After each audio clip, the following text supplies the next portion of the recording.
Bueno, Mateo, gracias por venir. Has sido, bueno, te presento, has sido actor tanto dentro como fuera de España, has trabajado como regidor en la Compañía Nacional de Teatro Clásico, has dirigido 3 ediciones del Festival Escena Contemporánea de la Comunidad de Madrid, has sido director del Teatro de la Laboral y has sido el director artístico de Naves Matadero desde 2017 hasta 2020 y das clase en el máster de creación teatral de la Universidad Carlos III de Madrid.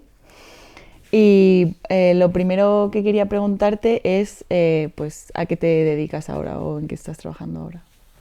Pues mira, ahora mismo mi vínculo con lo institucional pasa porque estoy colaborando como asesor en Acción Cultural España y después realmente he vuelto al mundo freelance. En este momento estoy dirigiendo un espectáculo de danza, estoy trabajando en un par de instalaciones, estoy ideando otros proyectos ya más de ámbito personal que tienen que ver también con lo artístico, pero desde un punto de vista más cercano y más próximo a lo social y al individuo. Me interesa mucho la relación entre arte y sociedad y qué pasa desde ahí. Era algo que ya trataba en Naves, con proyectos como el de Santiago Cirujeda y con Kaitomos, con otra serie de proyectos que se llevaron a cabo. Y me interesa mucho ese posible diálogo. Y es por ahí por donde estoy intentando de investigar. Genial. También quería que hablásemos un poco de Matadero, sobre todo preguntarte qué ha supuesto para ti el trabajo como director artístico de Naves Matadero, si han cambiado o no han cambiado tus ideas sobre la institución, la creación contemporánea dentro de la institución y, en definitiva, también preguntarte por cuál crees que debería ser la utilidad o el papel de las instituciones y de las instituciones públicas de arte y cuál ves que son quizás los problemas que tienen. Bueno, son muchas preguntas en una.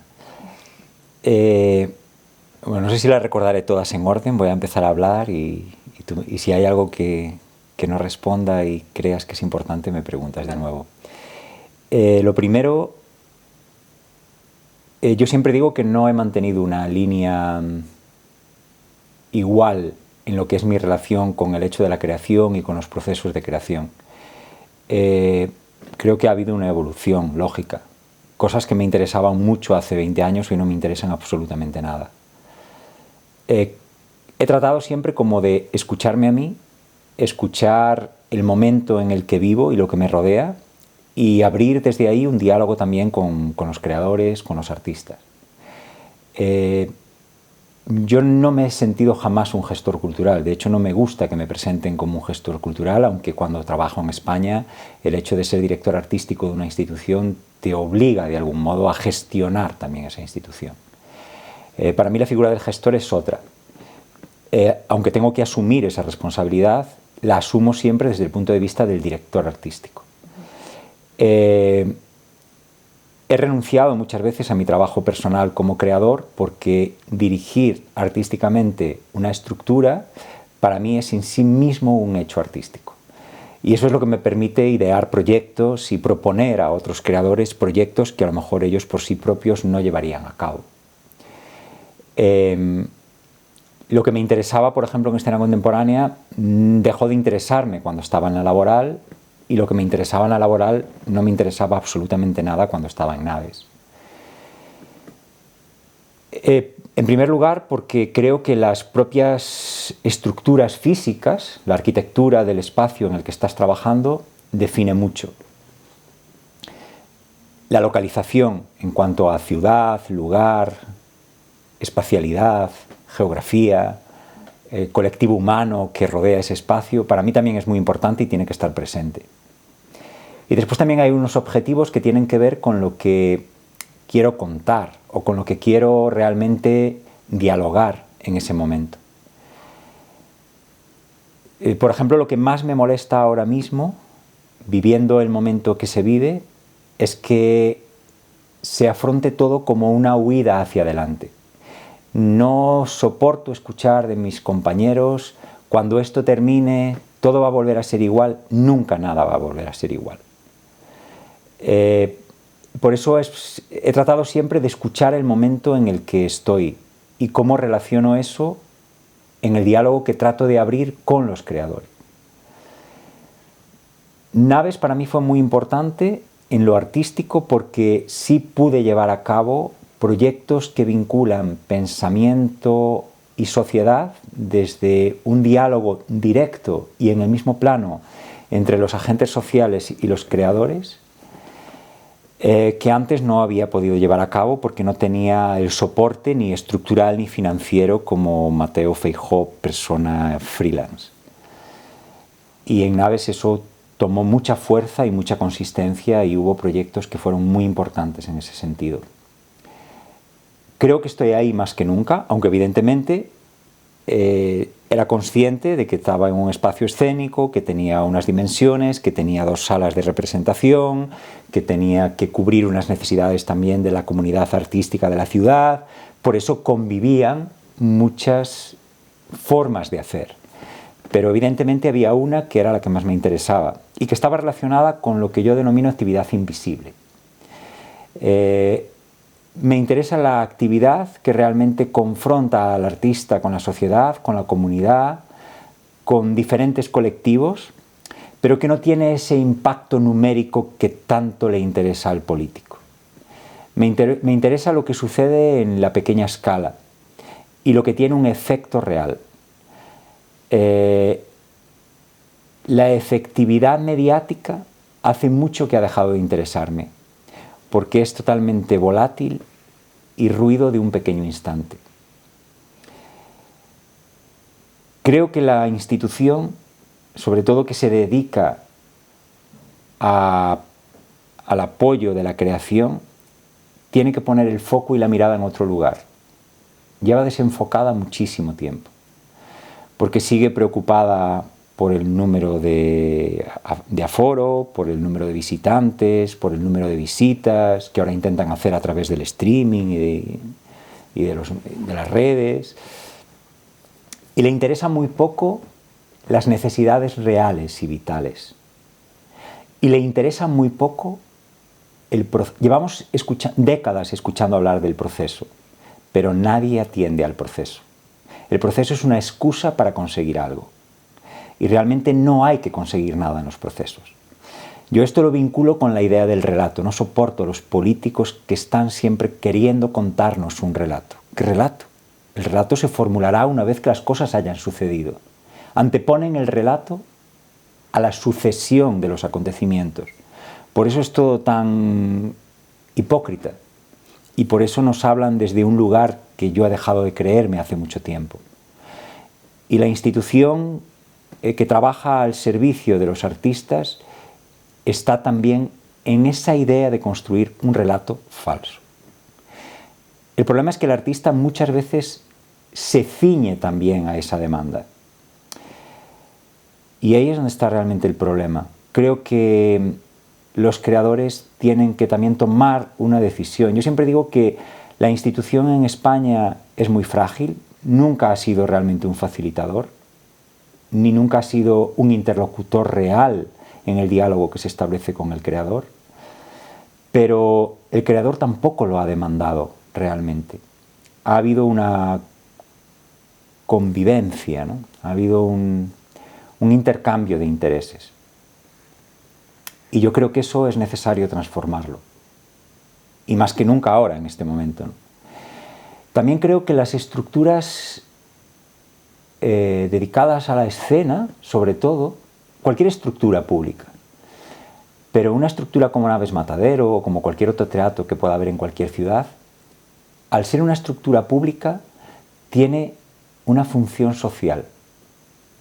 Y me pregunto si algún director de alguna estructura pública dedicada a las artes escénicas en este momento en España se ha preguntado cuál es la función social que tiene que realizar en este momento. Tal vez si se hiciese esa pregunta, a lo mejor lo primero que haría sería cerrar las puertas del teatro y pensar qué tendría que hacer en ese espacio ahora mismo. Creo que hay un desapego constante con lo real. Y eso es lo que motiva esta constante huida hacia adelante, que es huir hacia ningún lado. Y eso realmente me preocupa, porque amparados en esta rapidez de lo digital, estamos huyendo de nuestro tiempo vital, que es más lento y que es el que de algún modo sería real o nos anclaría a una realidad más aprensible, más tangible. Lo digital para mí es nada, es pura apariencia, y que creo que es lo que han generado las redes también. Es decir, creo que el gran problema que tiene hoy el individuo es que construye una imagen que es la imagen que proyecta para que los demás le vean de esa determinada manera. Pero con esa construcción lo que está haciendo es generando una desconexión total consigo mismo y desconociéndose cada vez más a sí mismo. El tema de lo digital lo había pensado para sacar más adelante y como también su potencial político, también esa proyección. Pero justamente al hilo de lo que estabas diciendo de los artistas que demandan una determinada relación con la institución, te quería preguntar si crees que ese reformular la relación también pasa por entrar a definir y definir y a mancharse para explicar individualmente qué es lo que es el arte. O si crees que eso quizás es una pregunta que no se debe hacer, o todo lo contrario y sí se debe hacer, y sí como que cabe posicionarse, y como una manera de que la pregunta por la institución y la pregunta por esa relación con los artistas pasa por una pregunta por el arte también.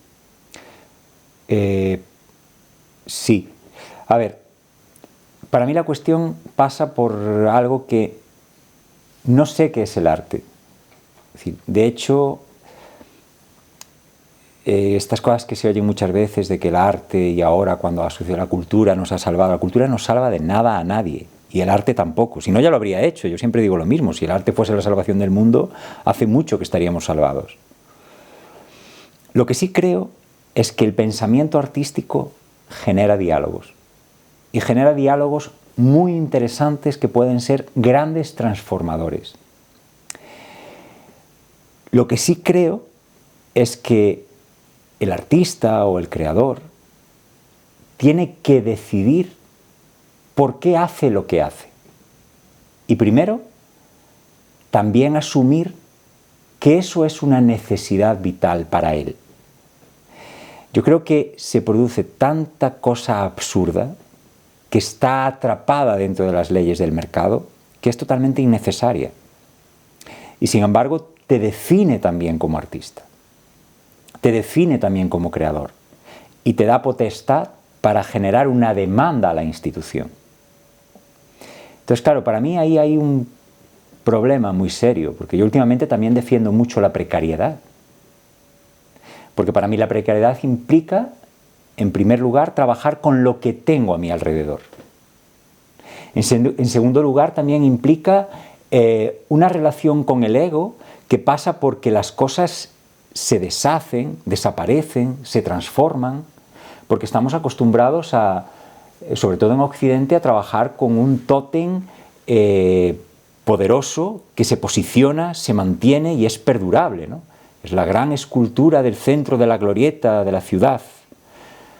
No, a lo mejor hay que trabajar en la esquina de la calle, o hay que trabajar fuera de la institución pública, o hay que trabajar fuera de la gran estructura que contamina muchísimo.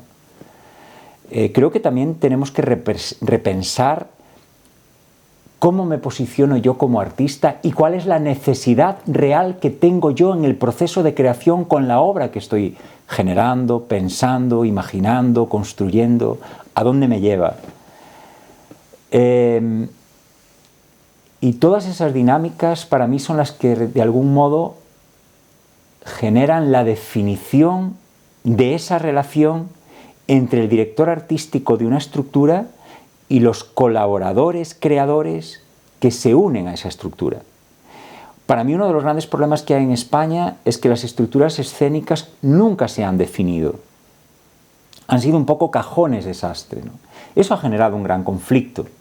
aparte del que ha generado la propia institución al no saber definir entre lo que es arte en cuanto a proceso de creación, investigación y lo que es ocio. Ha habido ahí una connivencia también todo el rato que ha impedido realmente definir también la espacialidad y los usos de los espacios. Yo creo que tiene que existir todo, pero tiene que haber espacio para todo. Y con las relaciones y las necesidades que genera cada una de las formas de hacer y de producir.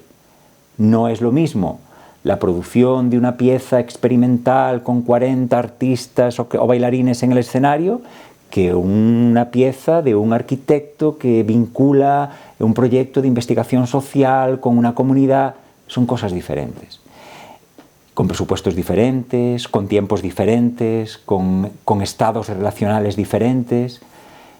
Y el problema es que se mide todo por la misma vara, se mide todo de la misma forma, se mide todo con la misma normativa. Una normativa además que en España es imposibilitadora, es castrante, porque la normativa de la institución pública no atiende realmente a las necesidades de cada proyecto. Está realmente amparada en lo que es lo jurídico, pero no hay una ley jurídica realmente pensada para los espacios de producción artística, específica. Y eso es algo que nos diferencia de otros países europeos. También porque lo digo muchas veces, yo siempre, pero es que el problema de España viene de atrás. Es el único país del marco europeo que no ha tenido nunca un plan general de cultura. Y la primera cartera que se transfiere a las autonomías hace 40 años es la de cultura. Y nadie, lo he dicho muchas veces públicamente, como los socialistas, supieron desde el primer momento construir en el marco de lo local la cultura como una herramienta de propaganda. Y ahí seguimos. La cultura sigue siendo una herramienta de propaganda de los políticos. Mientras no se separe las direcciones artísticas de las instituciones públicas de las decisiones políticas y de los tiempos políticos, España lo tiene todo perdido. Y esa era una de las cosas que me gustaría preguntarte, el asunto de la dependencia de los centros de arte con respecto al poder de una comunidad autónoma y de los ayuntamientos. Y por un lado es que ya me has respondido, ¿crees que esa dependencia total dinamita ese diálogo? Y por otro lado, si crees que tiene sentido promover que haya una independencia, porque a la vez es complicado, porque se pide una independencia con respecto a partidos políticos, pero sin embargo no se puede separar de una implicación política las instituciones. Bueno, es que como seres humanos, es lo que decía Platón, ¿no? Eres un politicón, eres un animal político, desde que decides qué emisora de radio escuchas por la mañana, cuando te levantas o lo que haces. Pero para mí una cosa es la actividad política en cuanto a la actividad que tú generas, que evidentemente siempre es política, pero hay otra cosa que yo ahora diferencio desde hace un tiempo, pienso mucho en eso, que tiene que ver con un plan más ideológico de partido. Y creo que ese es el problema. Es decir, a veces al estar tan unido en España, la decisión de lo artístico en un espacio público a un determinado partido político acaba siendo otra cosa, acaba siendo una grandísima perversión, donde aparte está siempre presente la mentira y la hipocresía y la falta de honestidad. Entonces, yo creo que yo he programado a muchísima gente que incluso no me interesa su trabajo artístico, pero creo que tiene que estar en ese espacio, porque ese espacio tiene que cumplir un servicio. Y entonces ese artista o ese creador que pertenece por derecho a esa ciudad y está vinculado, necesita un vínculo con ese espacio por la línea de trabajo que se hace ahí, tiene que ser atendido por ese espacio.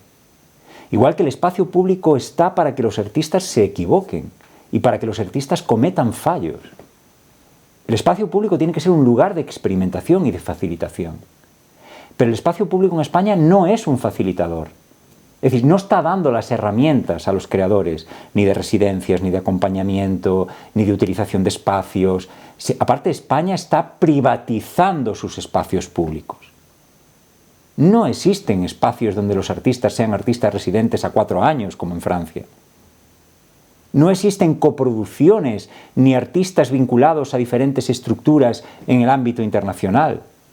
A España nunca le ha interesado la internacionalización. Si no, la habría promovido y la habría apoyado de otra forma.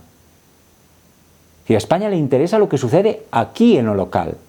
Un político me dijo cuando trabajaba en la Laboral, en un consejo de administración, que fue algo totalmente revelador para mí, porque me dijo: Mateo, todo lo que tú haces es muy interesante, pero aquí votan los asturianos.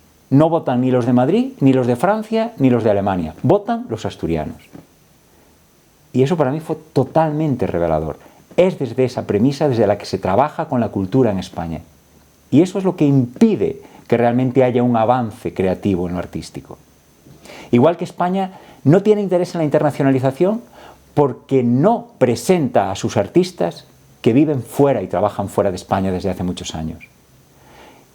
La falta de diálogo entre los artistas que se han ido, que están vinculados a instituciones en el ámbito internacional desde hace décadas, y los artistas que se han quedado, es abrumadora.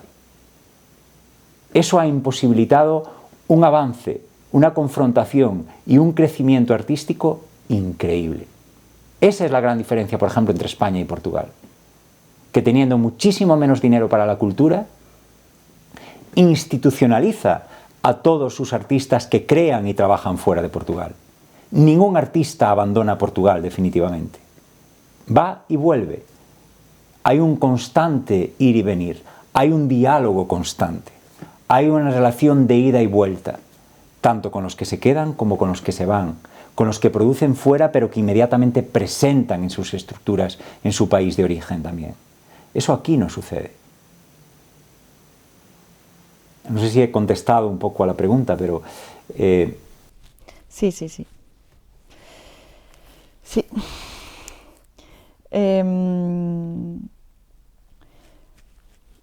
Por último, me gustaría volver a sacar el tema de las prácticas artísticas en soportes digitales, como Internet, las redes sociales, lo que tiene que ver con la producción musical, el diseño, la animación o la realidad virtual. Y te quería preguntar sobre el significado de encuentro que tienen estas prácticas, porque tú algunas veces has dicho que el arte se puede entender como un espacio para el encuentro o como algo que facilita el encuentro. Y precisamente te quería preguntar por ese tipo de encuentro que sí que se produce en este tipo de soportes y en el tipo de prácticas que permiten. Porque también pensando alrededor como de sus posibilidades peligrosas, en el sentido de atreverse a experimentar, atreverse a hacer cosas cuyo resultado no conoces. Y sí, ¿qué opinas de esa posibilidad dentro de estas prácticas? O sea, como de esas pequeñas grietas que pueden existir, quizás. Creo que soy un gran desconocedor de lo digital, sinceramente. En parte porque lo he decidido también. Creo que hay un gran ruido mediático a nuestro alrededor. Y lo que pasa lo que pienso últimamente es que no acaba siendo todo de una gran fragilidad en las redes. Y sí es verdad que tiene cosas buenas, que puedes acceder a muchísima información de una forma mucho más fácil que antes, que puedes tener una conectividad con gente que está en lugares muy dispares. Pero me pregunto si es necesario que vayamos tan lejos de donde estamos. Porque a veces el ansia de estar proyectados en la lejanía nos impide un vínculo directo con lo que tenemos aquí a nuestro lado. creo que también, creo que eso lo va a decir el futuro, pero creo que las relaciones a través de lo digital y lo que han construido las redes sociales en el plano de lo humano y cómo han configurado al individuo, lo vamos a saber con el tiempo. Pero creo que ahora mismo creo que impide una relación con lo cercano, con lo personal, con lo íntimo, y una relación con los afectos más íntimos del ser humano distinta como era hace unos años. Ha impedido que la gente se relacione con una pausa temporal que es el ritmo de la tierra, del campo. Últimamente estoy pensando mucho, por algunos proyectos que tienen que ver con lo social y tal, en esta dualidad, ¿no?, de lo urbano, de lo rural. Y claro, ¿cómo nos engañamos también, ¿no? Porque con esta vuelta a lo rural, yo siempre digo que nadie está volviendo a lo rural. Están cambiando el escaparate. Es decir, en vez de ver a través de la ventana de su salón un edificio enfrente, ahora ven un campo. Pero nadie se va a lo rural. Se van a una casa más amplia, con más metros cuadrados, con su ordenador, para seguir teletrabajando y seguir consumiendo exactamente igual que en la ciudad. Irse a lo rural es otra cosa. Implica otra práctica. Que la primera de todas pasa por el tiempo, por la relación temporal, con el espacio también. Y esa relación pasa por un plano afectivo que tiene que ver también con el esfuerzo físico. Yo creo que esto no es de ahora, yo creo que todo esto empieza con la revolución industrial. La revolución industrial cambia al animal por la máquina y eso ya cambia la relación también temporal en la que se relaciona el hombre con la máquina y con el animal para producir. Y creo que eso ha ido en un constante avance. Pero creo que al final lo que nos está haciendo esto es en convertirnos en productores. En cuanto seamos cada vez más productores para el sistema, creo que lo digital lo que está convirtiéndonos es cada vez en más esclavos de un sistema. Y ese es mi gran miedo de lo digital. La falta de libertades. Yo no oigo a ningún político hablar de las leyes como algo que facilite la convivencia de los individuos. Solo escucho hablar de leyes para prohibir. No quiero que me prohíban nada. Las redes se están vendiendo como un marco de libertad individual. Y yo creo que son un marco de esclavitud para cada individuo que se une a ellas. Creo que están pasando muchas cosas y tenemos que estar más atentos. Creo que nos falta también una capacidad de análisis. Creo que las redes han abierto la puerta de par en par a cualquier tipo de opinión. Pero la opinión no puede ser un dogma. Necesita ser analizada y discutida. Creo que también hemos dejado de analizar cómo las cosas son la causa de algo que ha sucedido antes. Hay un causa-efecto. Hay todo un bagaje detrás que provoca algo. Y nos olvidamos, estamos siempre como, él ha dicho esto, es esto, él propone esto, es así. Hay una falta de análisis de la consecuencia de las cosas que decimos y que hacemos. Y creo que eso todo es fruto de esta rapidez en la que estamos.